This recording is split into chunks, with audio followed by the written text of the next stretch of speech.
When we manifest or attempt to have quiet time, sit there and do our choices or our imaginary act, whatever it may be that we may be doing to create the life we love, because I think that's why we're all here. We're looking and we are manifesting um, in our lives those things that we would, and I really like the word prefer, because there's no bias in prefer, is there? This is bad, this is good, this is better, this is worse. Okay, it's just a preference. A lot of the things we think of are our preferences. I remember sharing this work, or the very basis of this work, many years ago with someone. I was sitting on a plane and going somewhere and talking about this, and the fellow sitting next to me, who I'd never seen before, said, "What you're really doing is you're managing expectations." And I thought, nah, that's not it. But as I've dug deeper and deeper and deeper over the years into this work and got to uh, got to this point, which I do not believe is the end by any means whatsoever, he's right. What we're doing is managing expectations. And those expectations come from our limitations, I think. Maybe not all of them. When we when we take the time to move beyond our, I'm going to call it the soul field, because the difference here to some of the normal work that we do is really, I love the concept of what is beyond the physical, what is beyond the veil. And we've just really tapped into what I would call spirit. What we are here, each of us sitting here, an instance of an incarnation of a human being, is what I would call soul. And when I speak of soul field, I'm talking about all of the assumptions, beliefs that we've attracted to ourselves throughout this lifetime, from conception, through the womb, through childhood, adulthood, to where we are now. And as we've said in the previous masterclasses, particularly in the energy of the end result, that we are, our ego is backwards referenced, and for good reason, just to keep us safe. If what worked last time didn't kill us, it's a safe place to be. So we really do have a choice of limiting our capability to manifest by sitting in our soul field of assumptions and beliefs, or putting that aside and creating from our true heart, I think is a nice word for it.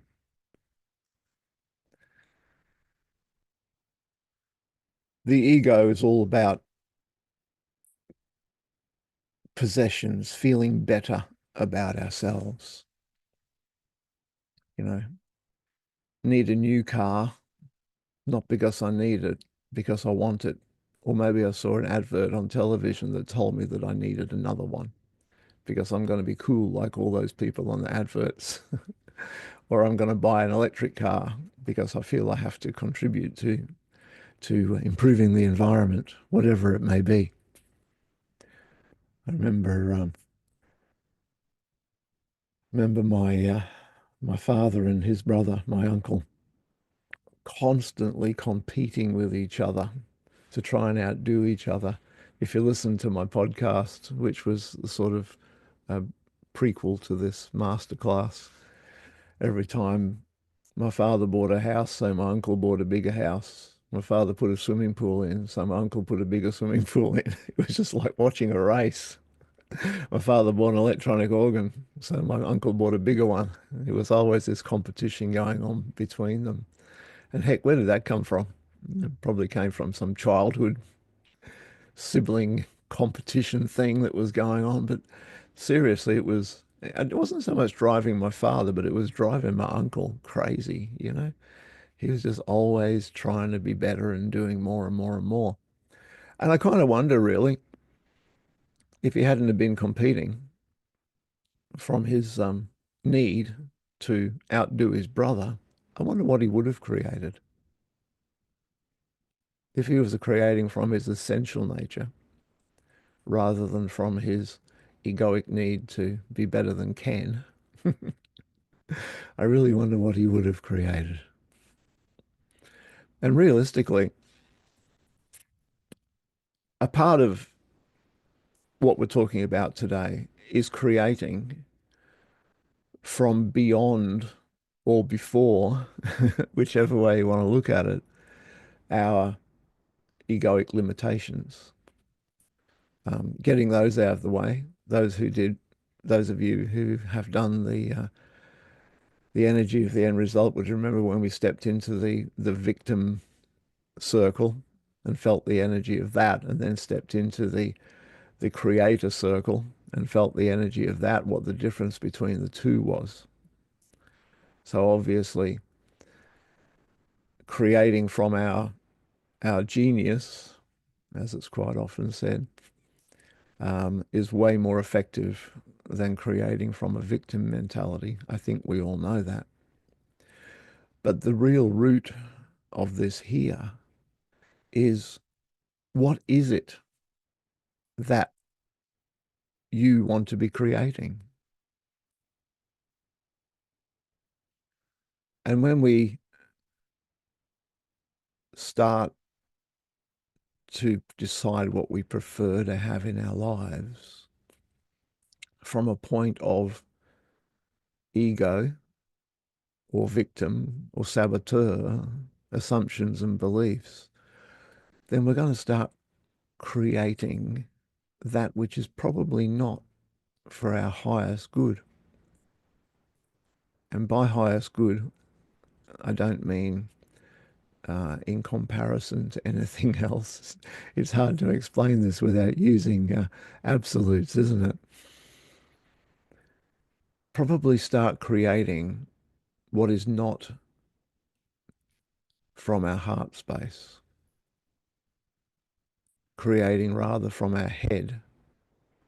As I said, a bigger car, a bigger house, a bigger swimming pool, etc., etc.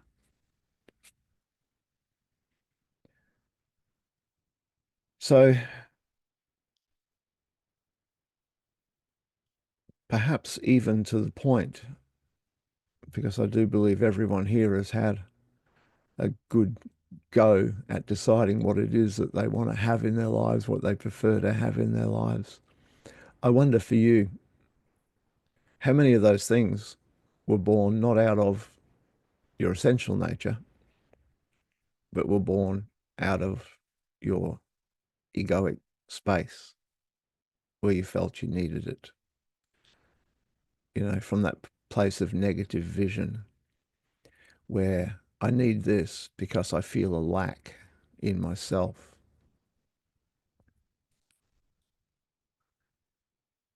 I need a new car, not because I need it, but because someone else bought one, or because I want to feel better about me. And we know that chasing possessions and adding another one or something else doesn't really fulfill that craving that we have to be better, bigger, and feel better about ourselves. So where is it that we actually stop and assess where we're going, with our lives and come back to our true essential nature.